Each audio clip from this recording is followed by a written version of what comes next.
आज के Sunday comment box में मैंने मेरी एक सब्सक्राइबर के कमेंट को पिक किया है। उनका अक्सर इस चीज़ को लेकर क्वेरीज आ रही थी कि डिलीवरी रूम के अंदर क्या क्या होता है हमारे शरीर के साथ और हमारे साथ।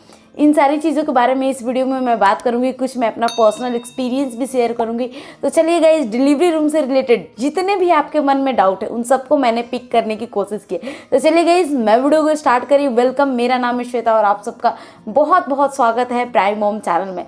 पहली बार आए हैं चैनल पे तो चैनल को सब्सक्राइब करें, इस वीडियो को जरूर लाइक कीजिएगा।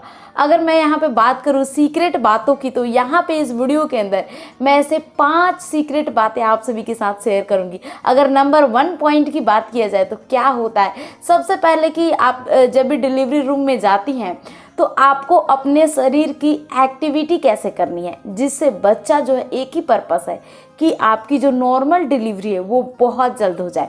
इस वीडियो में जो भी जानकारी दूंगी मैं मोस्टली नॉर्मल डिलीवरी पे दूंगी, क्योंकि मेरा जो एक्सपीरियंस है वो नॉर्मल डिलीवरी का ही रहा है।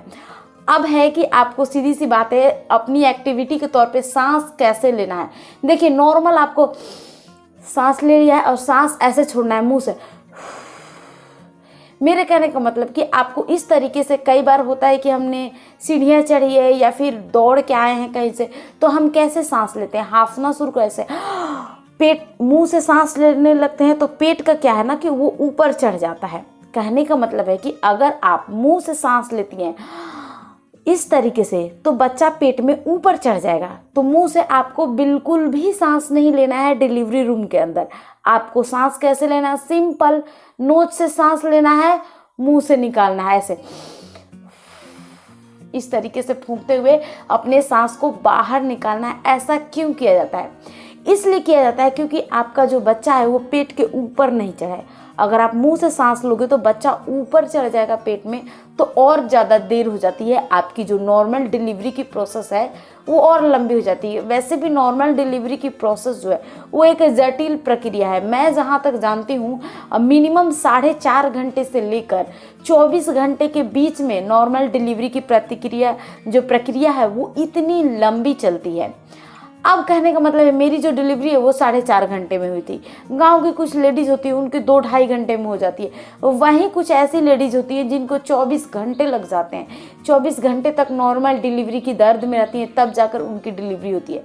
तो सबसे पहले जब भी आपको पेन स्टार्ट हो, आपको टहलते रहना, सो के नहीं पड़ जाना है। सो के जब आप पड़ जाते हो ना तो बस सिचुएशन वहीं बिगड़ती है और डिले होते जाता है। अगर मैं यहाँ पे सेकंड पॉइंट की बात करूँ तो डिलीवरी रूम के अंदर आपको शर्माने की ज़रूरत नहीं है। अगर आप थोड़ा सा भी शर्म करते हो तो वहाँ पे थोड़ी सी प्रॉब्लम आ जाती है, क्योंकि जो डॉक्टर है वो आप जिस एरिया से यूरिन पास करती है वहाँ बार बार अपने फिंगर्स को लेकर जाती हैं और चेक करती हैं कि आपका जो सर्विक्स है वो कितना ओपन हुआ है। जिससे अगर सर्विक्स ज़्यादा ओपन होना स्टार्ट हो गया, जिससे आपकी डिलीवरी बहुत जल्द पॉसिबल हो पाए, तो वो बार बार 3, 4, 5 बार भी चेक कर सकती हैं। अगर मैं थर्ड पॉइंट की बात करूँ तो उस टाइम डिलीवरी रूम के अंदर सबसे ज़्यादा ज़रूरत पड़ती है आपको अपने लोगों के सपोर्ट की। कहने का मतलब आप जिनको सबसे ज़्यादा पसंद करती हैं, आपकी सासू माँ हो सकती हैं, या फिर आपकी भाभी, आपकी नंद, जिनको आप पसंद करती हैं उनको आप वहाँ ले जाइए, जो आपसे बातें करेगा और आपके मूड को उतने देर के लिए बहला सकेगा।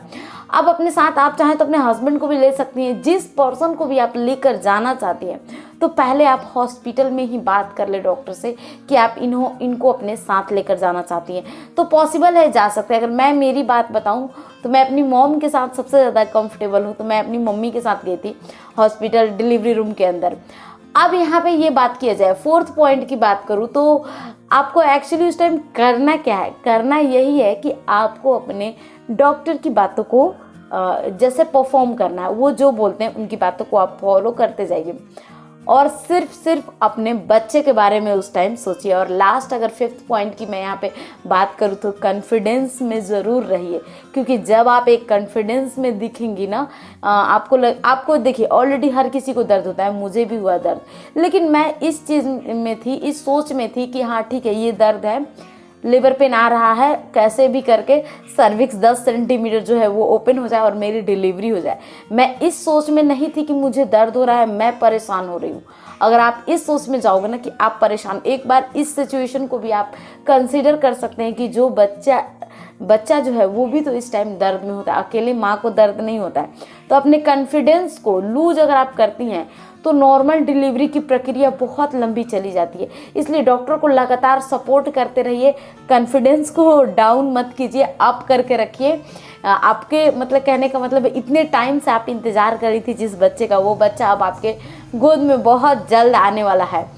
अब यहाँ पे एक चीज़ कहूँगी, अगर जो भी लेडीज़ हैं वो बहुत रोती हैं, अपने कॉन्फिडेंस को लूज करती हैं, उस केस में ही ये सिचुएशन आती है कि आपकी जो नॉर्मल डिलीवरी है वो सी सेक्शन में कन्वर्ट हो जाती है। आप डॉक्टर की बातों का ध्यान नहीं देते हो, आप रोने लगते हो, नर्वस हो जाते हो। अगर आप प्राइम मॉम चैनल के सब्सक्राइबर हैं तो ये सब अब बिल्कुल मत कीजिएगा। Thanks for watching. मिलती हूँ मैं आप सबसे अगली वीडियो में, तब तक के लिए bye bye and take care.